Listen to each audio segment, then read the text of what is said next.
การและกับผมพลเอกธนัทเดชะมีอาจารย์สรภาเดชะเป็นผู้ร่วมรายการวันนี้เราได้นำมัตตปิฎกฉบับอรรถกถาเล่มที่43มาศึกษากันในภิกษุวรรคของภิกษุแต่ก่อนจะถึงพระสูตรนั้นเราจะมาศึกษาพระสูตรที่เราศึกษาผ่านมาคือเรื่องอังกุละเทพบุตร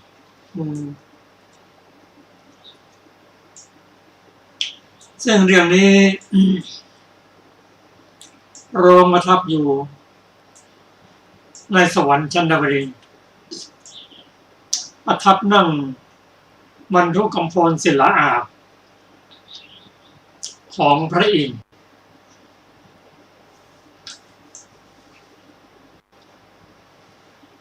เรื่องนี้พระพุทธเจ้า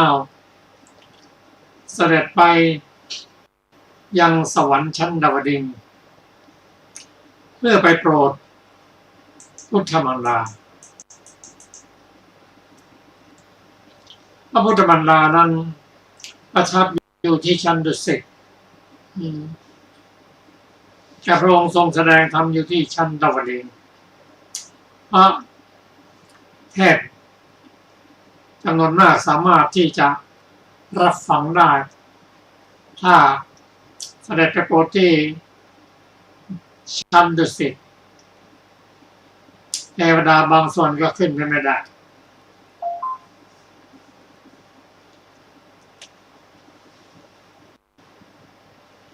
ก่อนที่จะเสด็จท้าวสักกะทรงทราบพุทธประสงค์ว่าจะให้พระองค์ประทับนั่งอยู่ที่บรรทุกกำพลศิลาอาภก็บรรทุกกำพลศิลาอาภกว้างใหญ่หลายโยชน์พระพุทธองค์จะประทับนั่งได้อย่างไรปูที่บรรทุกกำพลศิลาอาภก็ขนาดพอดีที่พระองค์จะรับนั่งเมื่อพระองค์เสด็จประทับนั่งบนบรรทุกกำพลนั้นเทวดาต่างๆก็เริ่มเดินทางมาเพื่อจะฟังพระธรรมเริ่มตั้งแต่เทวดาผู้มีศักดิ์แตกต่างกันนั่งแถวข้างหน้านั้นพอเทวดาชั้นต่ำๆนั่งข้างหน้านั้นก็ไม่รู้ว่าแขกชั้นสูงจะมาจำนวนเท่าไหร่เพราะฉะนั้นพอเทพผู้มีศักดิ์ใหญ่มาเทวดาศักดิ์น้อยก็ถอยร่นไปเหมือนเรานั่งที่ประชุมใหญ่ๆอย่างนั้นนะพอผู้ใหญ่มาผู้มีศักดิ์น้อยก็ร่นถอยหลังไปพระองค์ทรงสังเกตเห็นเทวดาเทพบุตรอยู่สององค์นั่งติดกันคนหนึ่งคืออินทกะเทพบุตรอีกคนคืออังกุละเทพบุตรนั่งเสมอกันสักครู่เท่านั้นพอเทวดาศักดิ์ใหญ่มาอังกุละเทพบุตรถอยสละที่นั่งถอยไปจนถึง12 โยชน์ส่วนอินทกะเทพบุตรนั้นก็นั่งในที่เดิมพระองค์ทรงเห็นแล้วจึงได้นำเรื่องนี้มาเพื่อจะแสดงธรรมให้แก่เทพทั้งหลายก็ได้เชิญอังกุละเทพบุตรกับอินทกะเทพบุตรมาได้แสดงธรรมให้ฟังว่าอังกุละเทพบุตรทำไมเธอต้องถอยร่นไปถอยหลังไปจนถึง12 โยชน์ส่วนอินทกะเทพบุตรนั้นยังคงนั่งอยู่ที่เดิม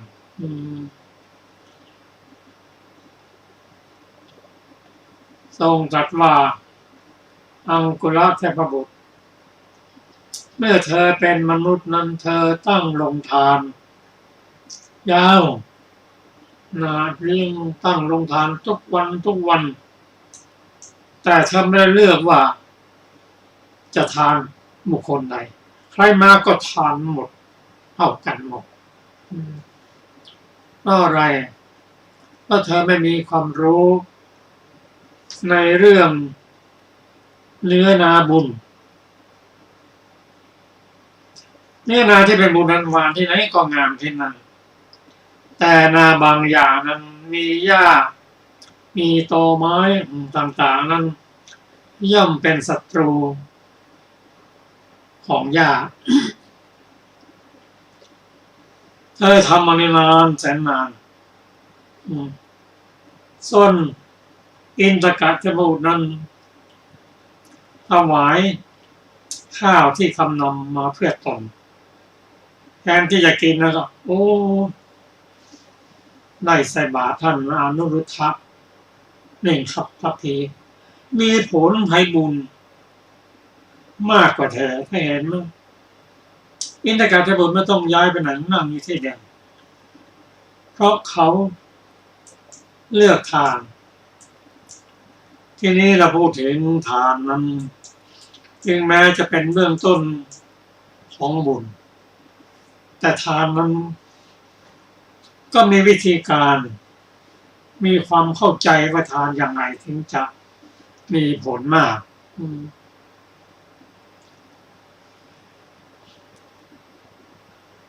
อันแรกนั้นถ้าทานให้กับบุคคลมีศีลมีสมาธิมีปัญญาเช่นภิกษุผู้เป็นอรหันต์นั้นกับทานที่ให้กับบุคคลทั่วไปนั้นมีผลแตกต่างกันผู้ให้ทานกับบุคคลผู้มีศีลสมาธิปัญญานั้นเป็นเนื้อนาบุญหวานไปแล้วให้ผลงานส่วนถ้าไม่เลือกนั้นใครก็ได้นั้นมันก็หวานข้าวลงบนนาดอนไม่มีขาดน้ำไม่มีน้ำการเจริญงอกงามก็จะไม่เกิดขึ้นจริงอยู่การให้ทานนั้นพระองค์ทรงสรรเสริญแม้แต่ภิกษุก็หวานข้าวที่เหลือจากบิณฑบาตลงในน้ำที่มีปลาให้มดให้ปลาได้กินได้บุญทั้งนั้นแต่บุญจะมากจะน้อยให้ผลมากกว่านั้นขึ้นอยู่กับบุคคลที่มีศีลมีสมาธิปัญญาแต่คนไทยเราทั่วไปชาวพุทธนั้นถือว่าผู้มีศีลมีสมาธิปัญญานั้นก็คือภิกษุนั่นเองโดยเฉพาะในสมัยพุทธกาลนั้นแน่นอนส่วนปัจจุบันนั้นก็เหตุการณ์ก็เปลี่ยนไปศีลสมาธิปัญญาก็เกิดกับบุคคลผู้มีบุญทั่วไปเมื่อเป็นเช่นนั้นแล้วเราจะเห็นว่าทั้งอังคุระทั้งอินทกะเทพบุตรให้ทานไปเกิดเป็นสวรรค์ไปเกิดในสวรรค์ด้วยกันเป็นเทพบุตรด้วยกันแต่ว่าความงดงามของผิวแสงสว่างรัศมีและอำนาจแตกต่างกันองค์ทรงแสดงธรรมนี้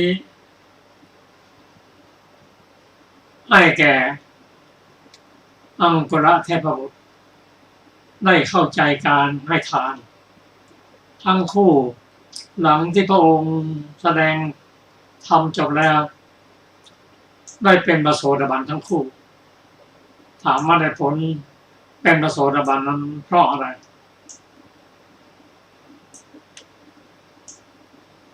ตอบว่าเพราะความเข้าใจ เกิดปัญญาขึ้นหลังจากที่ฟังธรรมนั้นจบลงการให้ทานในสมัยก่อนนั้นบางคนมีบุญนะพอจะทำบุญให้สุขเทวดามากระซิบข้างหูว่าท่านองค์ที่สองนะเป็นอนาคามีนะองค์นั้นเป็นอย่างนั้นองค์นั้นทุศีลนะเขาก็ใส่บาตรทำบุญตามที่เทวดาบอกให้ก็ได้ผลตามนั้นแต่ปัจจุบันนั้นอาจจะมีแต่ถ้าไม่มีเราจะเลือกได้อย่างไรมันไม่ใช่ของง่ายนะจะรู้ว่าใครเป็นใครนั่นนะแม้แต่คนที่เราจะรู้ว่ามีศีลหรือเปล่านั่นนะไม่ใช่มองปั๊บเราจะเห็นว่าโอ้คนนั้นมีศีลไม่มีศีลนะไม่ใช่ของง่ายคนที่จะรู้ว่าใครมีศีลและไม่มีศีลนั้นต้องประกอบด้วยหนึ่งผู้สังเกตนั้นเป็นผู้มีศีลสองผู้สังเกตนั้นต้องอยู่ร่วมกับบุคคลนั้นนานๆเพราะนานๆนั้นบุคคลจะแสดงว่ามีศีลไม่มีศีลมีสมาธิมีปัญญายิ่งปัญญายิ่งดูยากก็จะรู้ว่าใครมีปัญญานั้นต้องรู้ในการสนทนาธรรมเช่นพระสารีบุตรอยากจะรู้ท่านปุณณมันตารีบุตรนั่นนะท่านเป็นคนที่พระพุทธองค์ทรงสรรเสริญก็อยากจะสนทนาธรรมด้วยน่าจะรู้ว่าปัญญาของคนสนทนากันไปเข้าอยู่ในเรื่องของรถ7 ประว่าโอ้ท่านปุณณมันตารีบุตรนั้นเป็นบุญของท่านแล้วท่านเป็นผู้มีปัญญาสมแล้วถ้าใครจะเข้าพวกท่านนะต้องแทรกผ้านะวางแล้วก็วางท่านในบนศีรษะและสนทนาด้วยท่านมหานาค2ท่านนี้เช่นชมซึ่งกันและกันรู้ว่าใครมีปัญญาระดับไหนสนทนากันถามปัญหากันยิ่งขึ้นไปจนถึงที่สุดของพระธรรมคำสอนจึงจะรู้ก็นี้เป็นเรื่องของทานที่เราทำกันอยู่ทุกวันนี้เราไม่ทราบว่าใครจะเป็นใครก็จะทำอย่างไรอธิษฐานจิตขอให้ได้พบพระสงฆ์ผู้มีศีลสมาธิปัญญาถ้ายังไม่ทราบก็ขอให้ท่านที่รับทานวันนี้เป็นผู้มีศีลสมาธิปัญญาเจริญรุ่งเรืองในพระสัทธรรมยิ่งขึ้นไปนี่เป็นพระสูตรที่เราได้ศึกษาผ่านมาวันนี้เราจะได้มาฟังพระสูตรในวรรคภิกษุก็ขอแชร์อาจารย์สรภาสวัสดีค่ะท่านผู้ฟังที่เคารพทุกท่านวันนี้เราจะอยู่ในภิกขุวรรคที่25ซึ่งเป็นธรรมบทมีด้วยกันทั้งหมด12 บทด้วยกันบทแรกที่เราจะได้ศึกษากันคือภิกษุ5 รูปนะคะ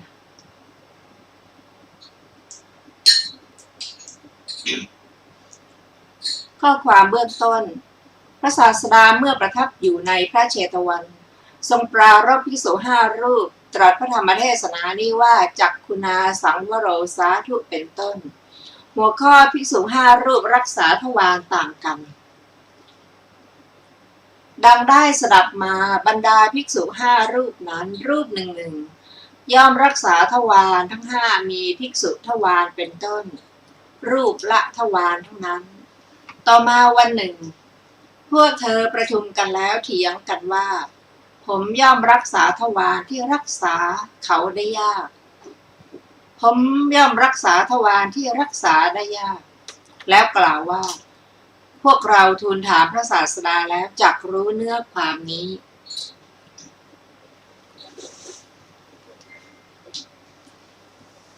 จึงเข้าไปเฝ้าพระศาสดากราบทูลว่า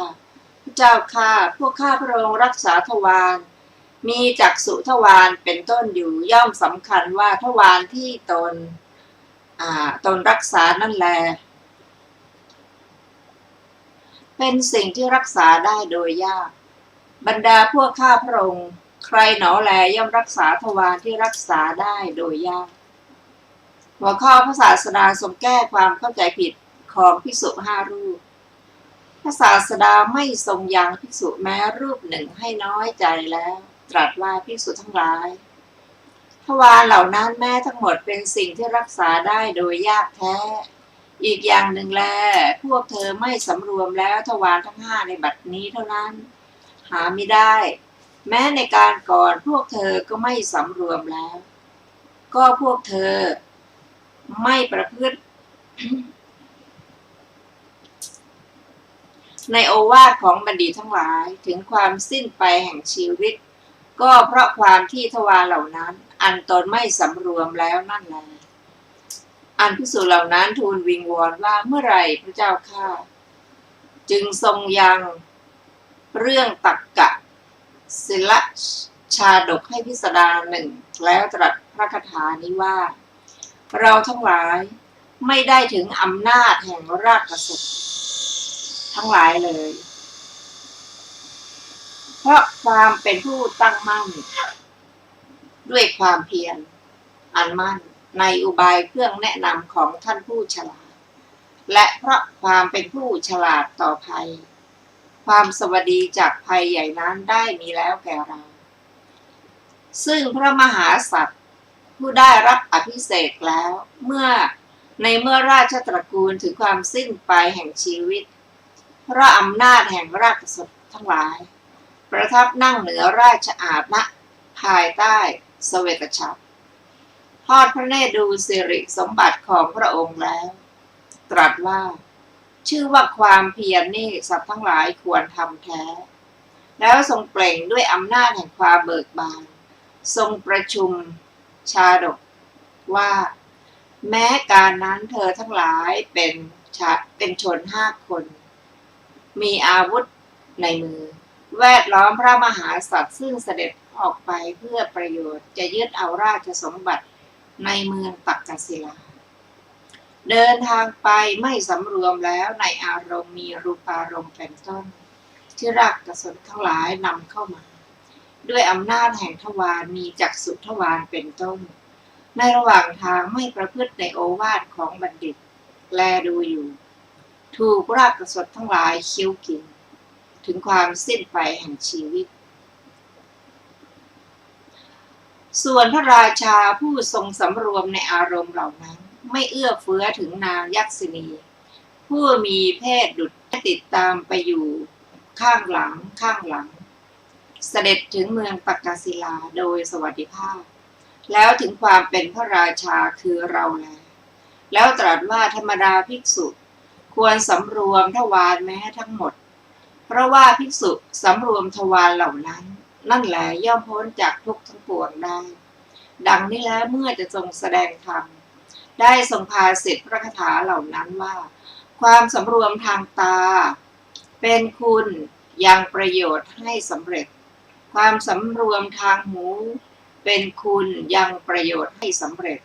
ความสำรวมทางจมูกเป็นคุณยังประโยชน์ให้สำเร็จความสำเร็จทางลิ้นเป็นคุณประโยชน์ให้สำเร็จความสำรวมทางกายเป็นคุณยังประโยชน์ให้สำเร็จ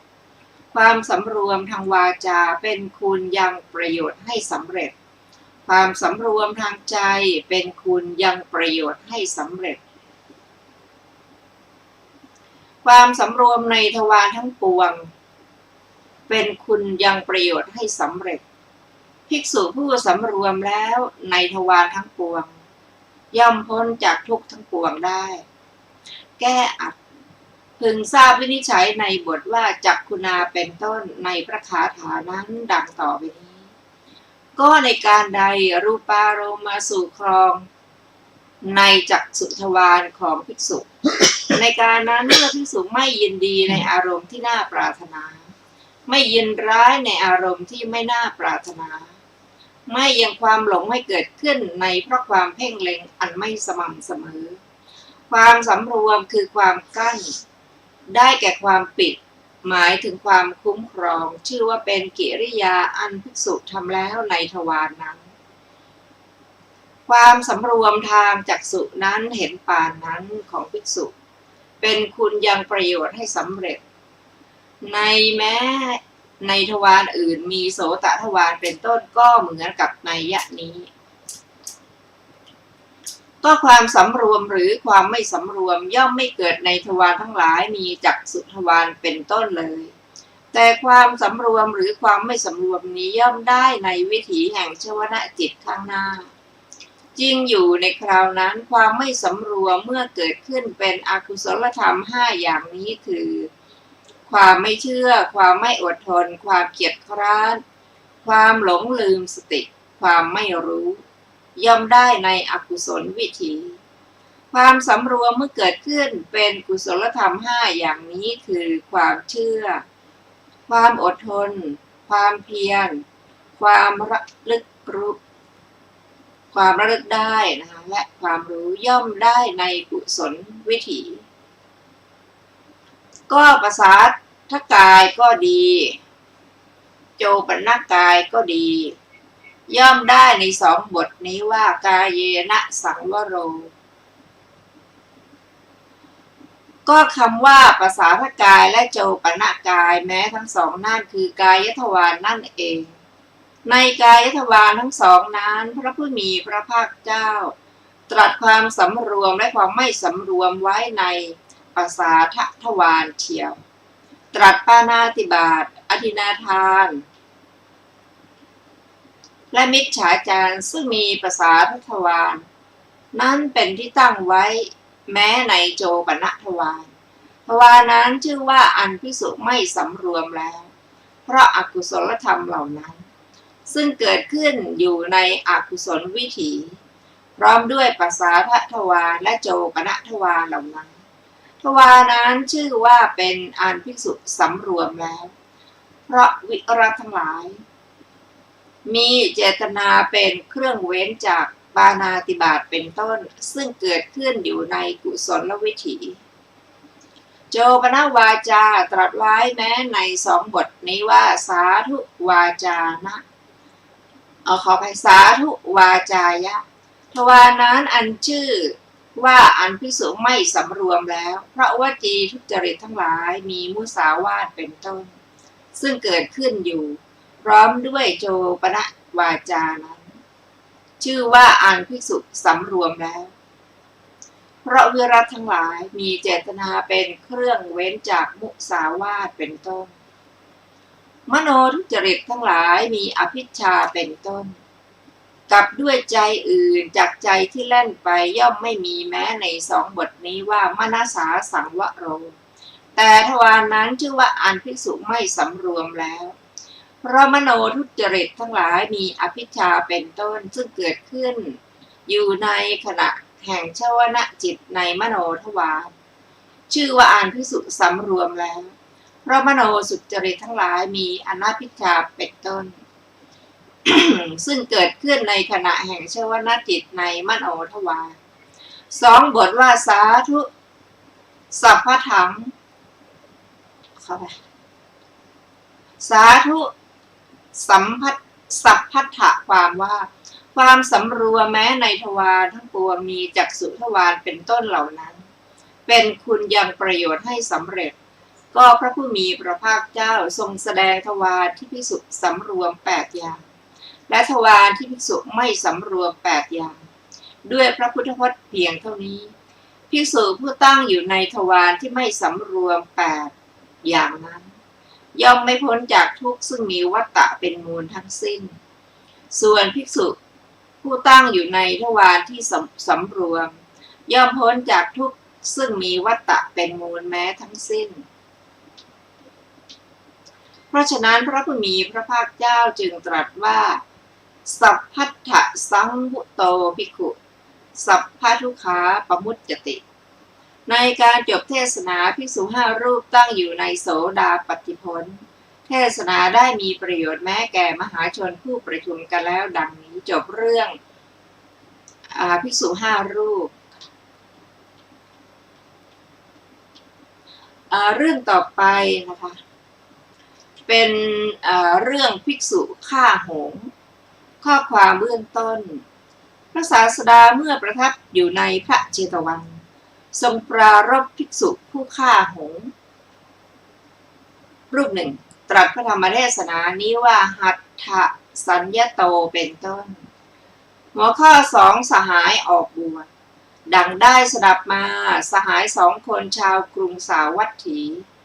ได้บรรพชาอุปสมบทในสำนักภิกษุทั้งหลายแล้วเอาดาต้าจากที่นู่นที่นี่แล้วค่อยมาแหละประมวลแล้วก็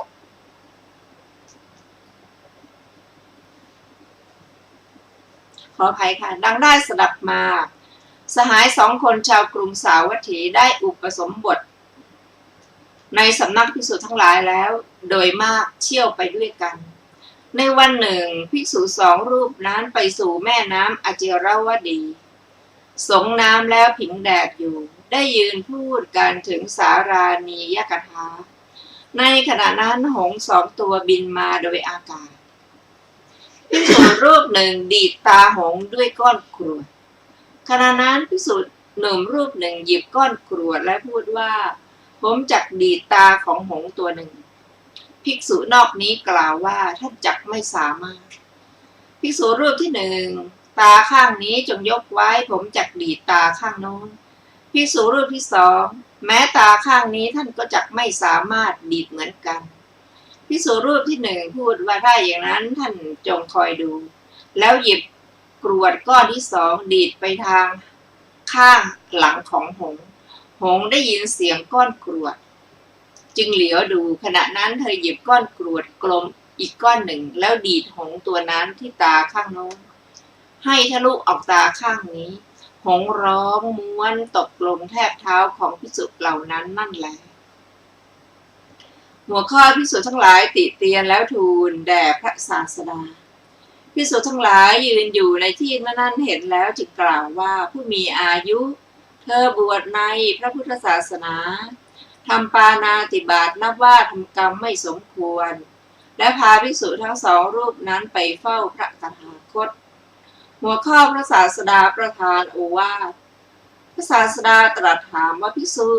ได้ยินว่าเธอทำปาณาติบาตจริงหรือเมื่อเธอกราบทูลว่าจริงพระเจ้าข้าจึงตรัสว่าภิกษุเธอบวชในพระศาสนาที่เป็นเหตุนำสัตว์ออกจากทุกข์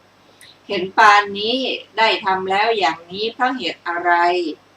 บัณฑิตในปางก่อนเมื่อพระพุทธเจ้ายิ่งไม่ทรงอุบัติอยู่ในท่ามกลางเรือนทำความรังเกียจในฐานะแม้มีประมาณน้อยส่วนเธอบวชในพระพุทธศาสนาเห็นปานนี้หาได้ทำแม้มาดว่าความรังเกียจไม่อันภิกษุเหล่านั้นทูลอ้อนวอนแล้วทรงนำอดีตนิทานมาตรัสว่า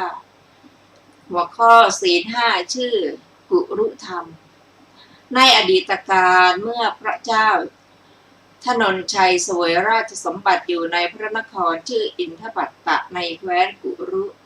พระโพธิสัตว์ถือปฏิสนธิในพระครรภ์ของพระอัครมเหสีของพระราชานั้นถึงความเป็นผู้รู้เดียงสาแล้วโดยลำดับทรงเรียนศิลปะทั้งหลายในเมืองตักกศิลาแล้วอันพระบิดาทรงให้ดำรงในตำแหน่งอุปราชในการต่อมาโดยการเป็นที่ล่วงไปแห่งพระบิดาได้รับราชสมบัติแล้วไม่ทรงละเมิดราชธรรมทั้ง10 ประการพระธรรมทั้ง10 ประการก็คือทานศีลบริจาคความซื่อตรงความอ่อนโยนความเพียรความไม่โกรธความไม่เบียดเบียนความอดทนความไม่พิโรธก็ทรงประพฤติอยู่ในกุรุธรรมแล้วศีล 5ชื่อว่ากุรุธรรมพระโพธิสัตว์ทรงรักษาศีล 5นั้นทำให้บริสุทธิ์พระชนนีพระอัครมเหสีพระอนุชาอุปราชพราหมณ์ปุโรหิตอมาตย์ผู้ถือเชือกนายสารถีเศรษฐีมหาอมาตย์ผู้เป็นขุนคลัง คนรักษาประตูนางวรรณทาสี ผู้เป็นหญิงงามเมืองของพระโพธิสัตว์นั้นย่อมรักษาศีลห้าเหมือนพระโพธิสัตว์ด้วยประการชนีหัวข้อแคว้นกาลิงคะเกิดฝนแล้ว เมื่อชนทั้ง11 คนนี้รักษากุรุธรรมอยู่อย่างนั้น เมื่อพระราชาทรงพระนามว่ากาลิงคะเสวยราชสมบัติอยู่ในพระนครทันตบุรีในแคว้นกาลิงคะฝนไม่ได้ตกในแคว้นของพระองค์แล้วก็ช้างมงคลชื่อว่าอัญชนาสภะของพระมหาสัตว์เป็นสัตว์มีบุญมากชาวแคว้นพากันกราบทูลด้วยสำคัญว่าเมื่อนำช้างนั้นมาแล้วฝนจะตกราชาทรงส่งพวกพราหมณ์ไปเพื่อต้องการนำช้างนั้นมาพราหมณ์เหล่านั้นไปแล้วทูลขอช้างกับพระมหาสัตว์แล้วเพื่อจะทรงแสดงอาการขอนี้ของพราหมณ์เหล่านั้นพระศาสดาจึงตรัสชาดกในติกะนิบาตนี้เป็นต้นว่า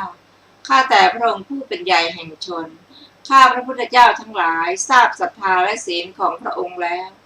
ขอพระราชทานแลกด้วยช้างซึ่งมีสีดุจดอกอัญชันไปในแคว้นกาลิงคะก็เมื่อพราหมณ์ทั้งหลายนำช้างมาแล้วเมื่อฝนไม่ตกด้วยทรงสำคัญว่าพระราชานั้นทรงรักษากุรุธรรมเพราะฉะนั้นฝนจึงตกในแคว้นของพระองค์พระเจ้ากาลิงคะทรงส่งพ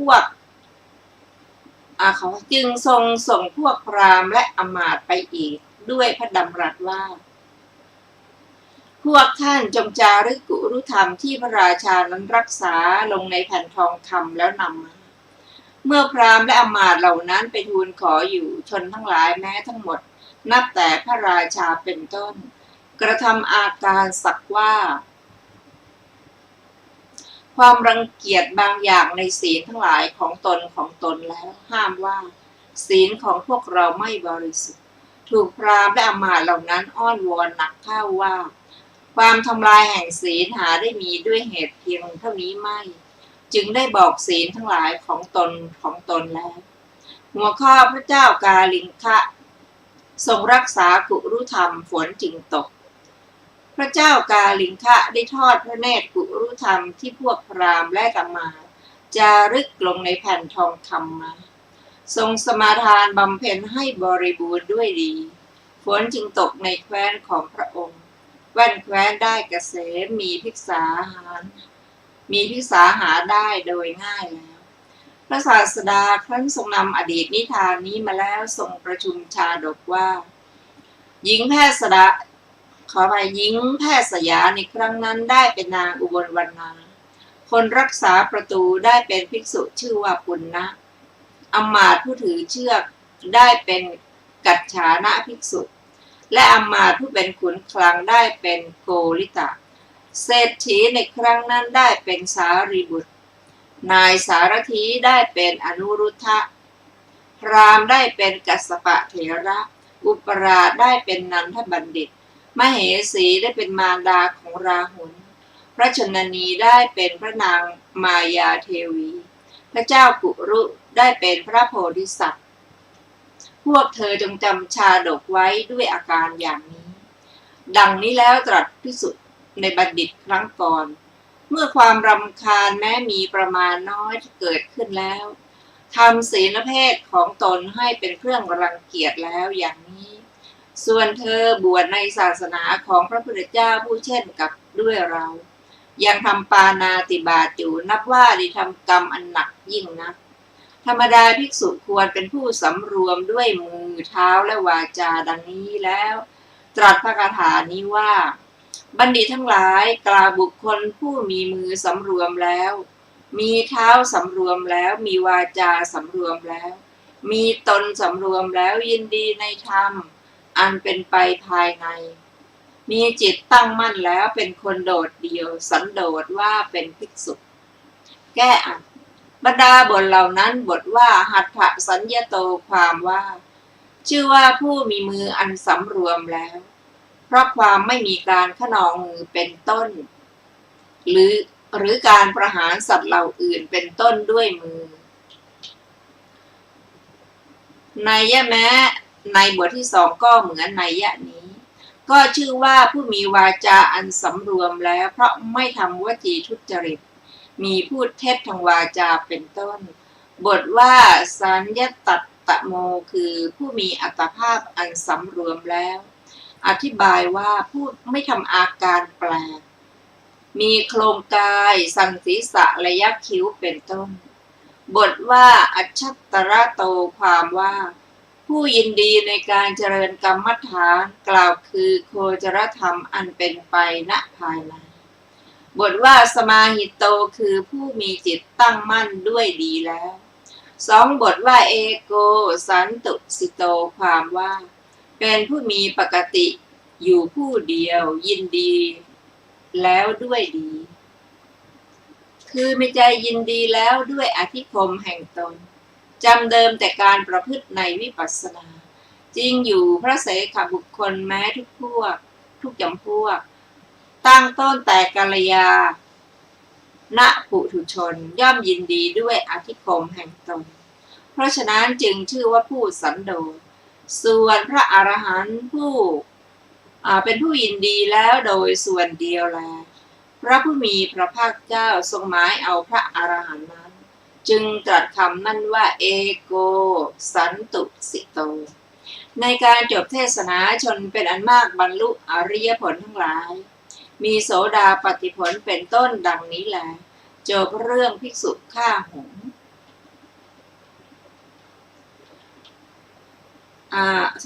เรื่องต่อไปเป็นเรื่องที่3เป็นเรื่องภิกษุชื่อโกกาลิกะข้อความเบื้องต้นพระศาสดาเมื่อประทับอยู่ในพระเชตวันทรงปรารภภิกษุชื่อโกกาลิกะตรัสพระธรรมเทศนานี้ว่าโยมุขสัญญโตเป็นต้นหัวข้อพระโกกาลิกะเกิดในนรกเพราะด่าพระอัครสาวกเรื่องมีมาแล้วในพระสูตรว่า1ครั้งนั้นแลภิกษุชื่อโกกาลิกะได้เข้าไปเฝ้าโดยสถานที่ที่พระผู้มีพระภาคเจ้าประทับอยู่เป็นต้นแม้เนื้อความแห่งเรื่องนั้นบัณฑิตพึงทราบโดยนัยยะที่พระอัฏฐกถาจารย์กล่าวไว้แล้วในอัฏฐกถานั่นแลก็เมื่อพระโกกาลิกะเกิดในปฐมนรกภิกษุทั้งหลายสนทนากันในโรงธรรมว่าโอ้ภิกษุชื่อโกกาลิกะถึงความพินาศแล้วพระอาศัยปากของตนก็เมื่อเธอด่าพระอัครสาวกทั้งสองอยู่นั่นแหละแผ่นดินได้ให้ช่องแล้วพระศาสดาเสด็จมาแล้วตรัสถามว่าภิกษุทั้งหลายพวกเธอนั่งประชุมกันด้วยคาถาอะไรในการบัดนี้เมื่อภิกษุทั้งหลายกราบทูลว่าด้วยคาถาชื่อนี้จึงตรัสว่าภิกษุทั้งหลายภิกษุชื่อโกกาลิกะฉิบหายเพราะอาศัยปากของตนในบัดนี้เท่านั้นหาไม่ได้แม้ในการก่อนโกกาลิกะก็ฉิบหายแล้วเพราะอาศัยปากของตนเหมือนกันอันภิกษุทั้งหลายผู้ใคร่จะสดับเนื้อความนั้นทูลอ้อนวอนแล้วเพื่อจะทรงประกาศเนื้อความนั้นได้ทรงนำอดีตนิทานมาตรัสว่าหัวข้อหงส์2 ตัวพาเต่าผู้สหายไปถ้ำของตนในอดีตการเต่าอาศัยอยู่ในสระแห่งหนึ่งในหิมวันจะประเทศลูกหงส์2 ตัวเที่ยวไปเพื่อหากินอยู่ทำความคุ้นเคยกับเต่านั้นเป็นผู้สนิทสนมอย่างแน่นแฟ้นในวันหนึ่งจึงถามเต่าว่าเพื่อนเอ๋ยที่อยู่ของพวกเราในถ้ำทองน่ะบนพื้นแห่งภูเขาชื่อจิตรกูฏในหิมวันตะประเทศของพวกเราเป็นประเทศที่น่ารื่นรมท่านจักไปกับพวกเราไหมเต่าก็ว่าฉันจักไปได้อย่างไรหงส์ก็ว่าพวกเราจักนำท่านไปถ้าว่าท่านสามารถเพื่อจะรักษาปากไว้ได้เต่าว่าเพื่อนเอ๋ยฉันจักอาจขอท่านทั้งหลายจงพาฉันไปเถิด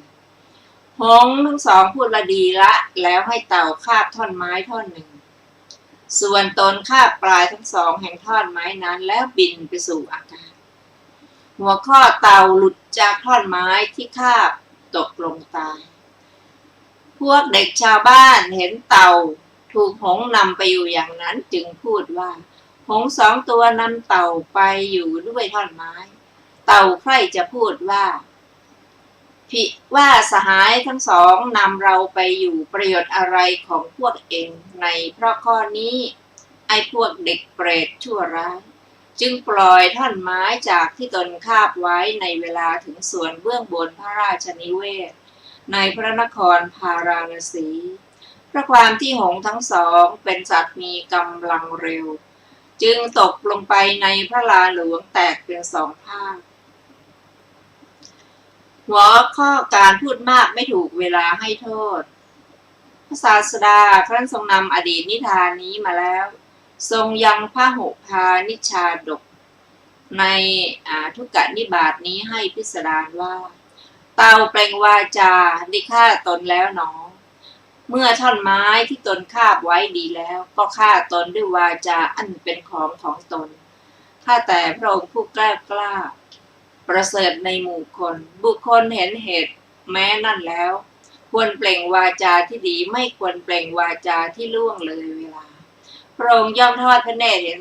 เต่าตัวถึงความฉิบหายเพราะพูดมากไม่ใช่หรือแล้วตรัสว่าภิกษุทั้งหลายธรรมดาภิกษุพึงเป็นผู้สำรวมปากประพฤติสม่ำเสมอไม่ฟุ้งซ่านมีจิตสงบดังนี้แล้วตรัสพระคาถานี้ว่าภิกษุใดสำรวมปากมีปกติกล่าวด้วยปัญญาไม่ฟุ้งซ่านแสดงอัตและธรรมภาษิตของภิกษุนั้นย่อมไพเราะแก้อัตบรรดาบทเหล่านั้นบทว่ามุขสัญญโตความว่าชื่อว่าผู้สำรวมแล้วด้วยปากเพราะไม่พูดคำเป็นต้นว่าเจ้าเป็นคนชาติชั่วเจ้าเป็นคนทุศีลแม้กับคนทั้งหลายมีท่าและคนจันทานเป็นต้นบทว่ามันตภาณความว่าปัญญาพระผู้มีพระภาคเจ้าตรัสเรียกว่ามันตาผู้มีปกติพูดด้วยปัญญานั้นบทอนุทโตได้แก่ผู้มีจิตสงบแล้วบาทพระคาถาว่าอัฏฐังธรรมันจาทีเปติความว่าย่อมแสดงอัฏฐะแห่งภาษิตและธรรมคือเทศนาบทว่ามัทุรังความว่าภาษิตของภิกษุเห็นปานนั้นชื่อว่าไพเราะส่วนภิกษุใดให้อัฏฐะอย่างเดียวถึงพร้อมไม่ให้พระบาลีถึงพร้อมให้พระบาลีอย่างเดียวถึงพร้อมไม่ให้อัฏฐะถึงพร้อมก็หรือไม่ให้ทั้งสองอย่างถึงพร้อมภาษิตของภิกษุนั้นหาชื่อว่าเป็นภาษิตที่ไพเราะไม่ในการจบเทศนาชนเป็นอันมากบรรลุอริยผลทั้งหลายมีโสดาปัตติผลเป็นต้นดังนี้แลจบเรื่องภิกษุชื่อโกกาลิกะ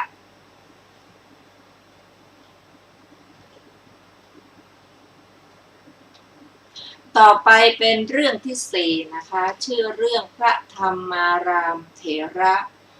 ข้อความเบื้องต้นพระศาสดาเมื่อประทับอยู่ในพระเชตวันทรงปรารภพระธรรมารามเถระตรัสพระธรรมเทศนานี้ว่าธรรมาระโมธรรมระโตเป็นต้นหัวข้อพระภิกษุปรึกษาเรื่องปรินิพพานของพระศาสดา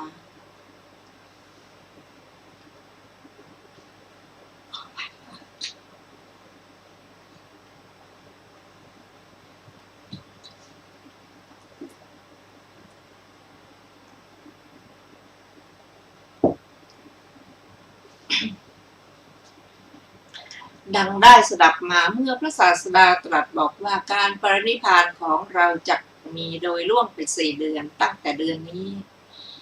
ภิกษุหลายพันรูปเที่ยวแวดล้อมพระศาสดาแล้วบรรดาภิกษุเหล่านั้นภิกษุผู้ยังเป็นปุถุชนไม่อาจเพื่อจะอดกลั้นน้ำตาไว้ได้ธรรมสังเวชเกิดแก่ภิกษุผู้ขีณาสพแล้วภิกษุทั้งปวงปรึกษากันว่าเราจะทำอย่างไรหนอแลดังนี้แล้วก็เที่ยวไปโดยรวมกันเป็นพวกหัวข้อพระธรรม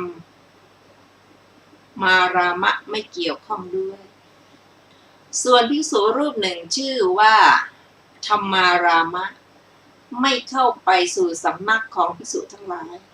อันภิกษุทั้งหลายพูดว่าอย่างไรผู้มีอายุก็ไม่ให้แม้คำตอบคิดว่าข่าวว่าพระศาสดาจักปรินิพพานโดยล่วงไปเตือน4 เดือนส่วนเราเป็นผู้มีราคะยังไม่ไปปราดแล้วเมื่อพระศาสดายังทรงพระชนอยู่นี่แหละจักพยายามบรรลุพระอรหันต์ดังนี้แล้วก็เป็นผู้เดียวเท่านั้นอยู่นึกคิดระลึกถึงธรรมที่พระศาสดาทรงแสดงแล้วภิกษุทั้งหลายกราบทูลเรื่องนั้นแต่พระตถาคตว่าพระเจ้าข้าพระธรรมรามิขออภัยพระธรรมรามะมิได้มีแม้สักว่าความเยื่อใยในพระองค์ไม่ทำแม้สักว่าการปรึกษากับพวกข้าพระองค์ว่าข่าวว่าพระศาสดาจักปรินิพพานพวกเราจะทำอย่างไรกันเล่าหัวข้อพระศาสดานะคะรับสั่งให้หาตัวพระศาสดารับสั่งให้เรียกเธอมาแล้วตรัสถามว่าข่าวว่าเธอทำอย่างนั้นจริงหรือพระธรรมรามะตอบว่าจริงพระเจ้าข้าพระศาสดาถามว่าเพราะเหตุอะไรพระธรรมรามะตอบว่าข่าวว่าพระองค์จักปรินิพพานโดยการล่วงไปเดือนส่วนข้าพระองค์เป็นผู้มีราคะไม่ไปปราดเมื่อพระองค์ยังทรงพระชนอยู่นี่แหละข้าพระองค์จักพยายามบรรลุพระอรหันต์เพราะเหตุนั้นข้าพระองค์จึงนึกคิดระลึกถึงธรรมที่พระองค์ทรงแสดงแล้วอยู่หัวข้อพระศาสดาทรงอนุโมทนาด้วยพระศาสดาประทานสาธุการแก่เธอว่าดีละแล้วตรัสว่าภิกษุทั้งหลายอันภิกษุผู้มีความรักใคร่ในเราแม้รูปอื่นพึงเป็นเช่นภิกษุธรรมารามะนี้แหละแท้จริงภิกษุทั้งหลายเมื่อทำการบูชาด้วยระเบียบและของหอมเป็นต้นหาชื่อว่าทำการบูชาแก่เราไม่ผู้ปฏิบัติธรรมสมควรแก่ธรรมเท่านั้นจึงชื่อว่าบูชาเราดังนี้แล้วตรัสพระคาถานี้ว่าธรรมารามโมธรรมารโตธัมมังอนุวิจินตยังธัมมังอนุสรังภิกขุสัทธมานะปริหายติภิกษุมีธรรมเป็นที่มายินดีแล้วในธรรมใคร่ครวญอยู่ซึ่งธรรมระลึกถึงธรรมอยู่ย่อมไม่เสื่อมจากพระสัทธรรมแก้อัดพึงทราบวิเคราะห์ในบทเหล่านั้นว่าธรรมะคือสมถะและวิปัสสนาเป็นที่มายินดีของภิกษุนั้นเพราะอาจถามว่าเป็นที่อยู่เพราะเหตุนั้นชื่อว่าผู้มีธรรมเป็นที่มายินดีผู้ยินดีแล้วในธรรมนั้นนั่นแหละเพราะเหตุนั้นจึงชื่อว่าผู้ยินดีแล้วในธรรมชื่อว่าผู้ใคร่ครวญอยู่ซึ่งธรรมเพราะนึกถึงธรรมนั้นนั่นแหละบ่อยๆอธิบายว่าผู้นึกถึงธรรมนั้นอยู่บทว่าอนุสรังได้แก่ระลึกถึงธรรมนั้นนั่นแหละอยู่บทว่าสัทธมาความว่า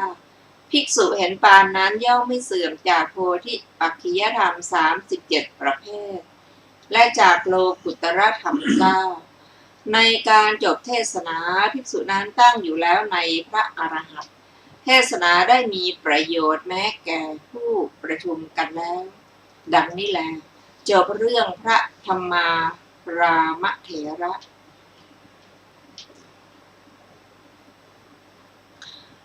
เรื่องที่5ต่อไปชื่อเรื่องภิกษุคบภิกษุผู้เป็นฝักฝ่ายผู้เป็นฝักฝ่ายผิดรูปใดรูปหนึ่งข้อความเบื้องต้น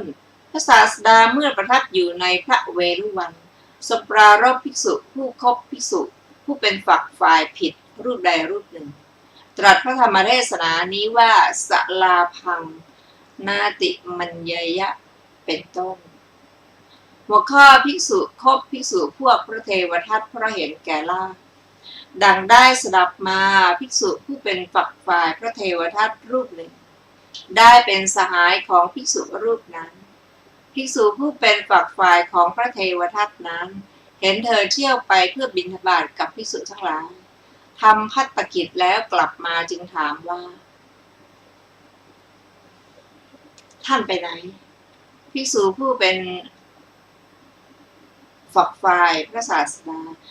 ตอบว่าผมไปสู่ที่โน้นเพื่อเที่ยวบิณฑบาต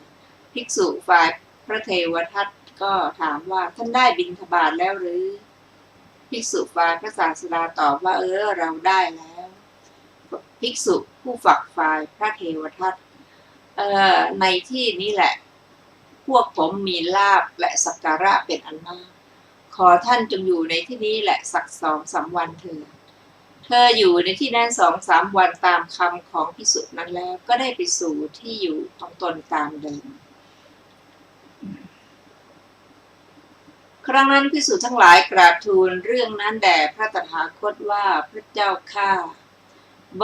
ภิกษุนี้บริโภคลาภและสักการะที่เกิดขึ้นแก่พระเทวทัตเธอเป็นฝักฝ่ายของพระเทวทัตครั้งนั้นพระผู้มีพระภาคเจ้าตรัสกับเธอว่าเธอไม่ชอบใจลัทธิของพระเทวทัตก็จริงถึงอย่างนั้นพวกเธอเที่ยวไปประหนึ่งว่าชอบใจลัทธิของชนผู้ที่เธอพบเห็นแล้วทีเดียวเธอทำอย่างนั้นในบัดนี้เท่านั้นก็หาไม่ได้แม้ในการก่อนเธอก็เป็นผู้เห็นปานนั้นเหมือนกันอันภิกษุทั้งหลายทูลวิงวอนว่าพระเจ้าข้าในบัดนี้พวกข้าพระองค์เห็นภิกษุนี้ด้วยตนเองก่อนแต่ในการก่อนภิกษุนี้พอใจลัทธิของใครเที่ยวไปขอพระองค์โปรดตรัสบอกแก่พวกข้าพระองค์เถิดจึงทรงนำอดีตนิทานมาทรงยังมหิลามุขชาดกนี้ให้พิสดารว่าช้างชื่อมหิลามุขฟังคำของพวกโจรก่อนแล้วเที่ยวฟาดบุคคลผู้ไปตามอยู่แต่พอฟังคำของสมณะผู้สำรวมดีแล้วก็เป็นช้างประเสริฐตั้งอยู่แล้วในคุณทั้งปวงจึงตรัสว่าภิกษุทั้งหลายธรรมดาภิกษุเป็นผู้ยินดีด้วยลาภของตนเท่านั้นการปรารถนาลาภของผู้อื่นไม่สมควรเพราะบรรดาฌานวิปัสสนามรรคและผลทั้งหลายแม้ทำสักอย่างหนึ่งย่อมไม่เกิดขึ้น